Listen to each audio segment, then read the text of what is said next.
প্রিয় দর্শক মন্ডলী, আপনারা সবাই কেমন আছেন? আশা করি সকলে ভালো আছেন। তো আমরাও ভালো আছি। তো আমরা আবারও চলে আসলাম সিলেট জাফলংয়ে তান্ত্রিক কবিরাজ মোহাম্মদ লালন মিয়ার কাছে। তান্ত্রিক কবিরাজ মোহাম্মদ লালন তো এমনিতেই ওনার দেশে বিদেশে অনেক নাম ছড়িয়ে আছে। তারপরেও ওনার একটা সাক্ষাৎকার নেওয়ার জন্য এর আগেও আমরা একটা ভিডিও তুলছিলাম ওনার নামে।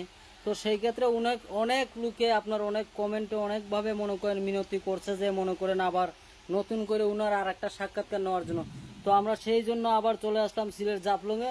তো আমরা কথা না বাড়িয়ে সরাসরি হুজুরের মুখ থেকে কিছু কথা শুনবো এবং উনি কি কি কাজ করে তার বিষয়ে আমরা জানবো। আসসালামু আলাইকুম হুজুর। ওয়ালাইকুম সালাম রহমতুল্লাহি ওয়া বারাকাতু।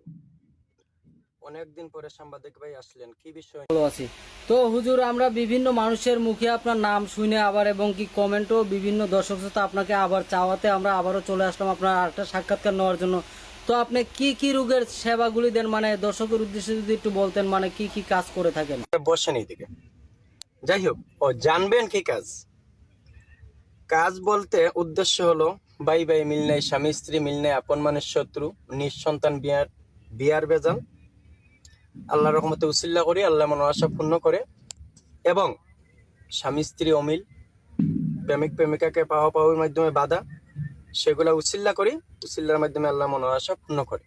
হুজুর, এই যে আমরা বিভিন্ন এখানে দেখতে পারতেছি বিভিন্ন জিনিসপত্র আপনার মনে করেন যে বিভিন্ন ধরনের কিতাব এবং মনে করেন অনেক কিছু দেখা যাইতেছে।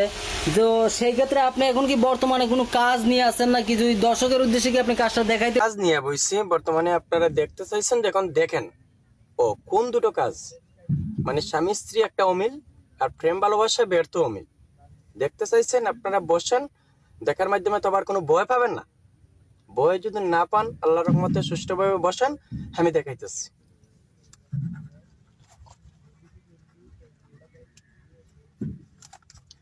দেখতে চাইছেন? দেখেন, আল্লাহর রহমতে এটা কিন্তু একটা ভাতের হাড়ি, ভাতের একটা ডেগ। চুলার মাধ্যমে দিলে ভাত হয়, পানির মাধ্যমে তৈলে সিদ্ধ হয়। দেখতে চাইছেন? দেখেন, একটু নরপা বন্য দিক।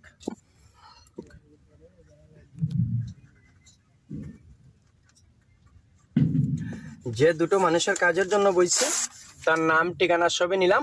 এটার মাধ্যমে আমি কয়েকটি চাউল দিলাম, আল্লাহর রহমতে কয়েকটি চাউল দিলাম। আমাদের ময়রমপুলের একটু আশীর্বাদ দিলাম।